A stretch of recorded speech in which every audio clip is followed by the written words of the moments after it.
Les projets sont en cours. Par exemple, si on prend Safo, on a fait la réception très récemment des panneaux qui sont au niveau de Dakar.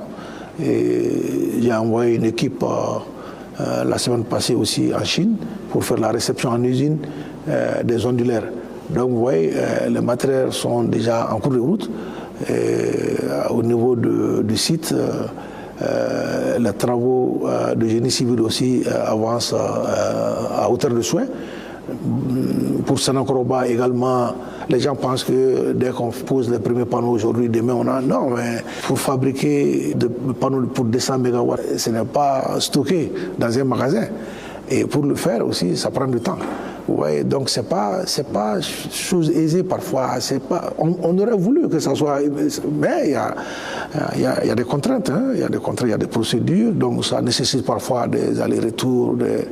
Sinon, du côté des autorisations, des déclarations, tout ce qui est documentation, tout cela ont été signés.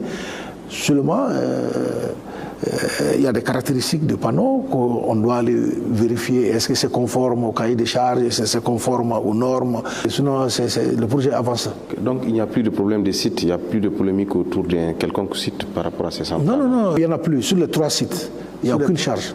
Alors, Monsieur le ministre, intéressons-nous à présent au volet eau potable. Parlez-nous de l'accès des populations à l'eau potable aujourd'hui au Mali.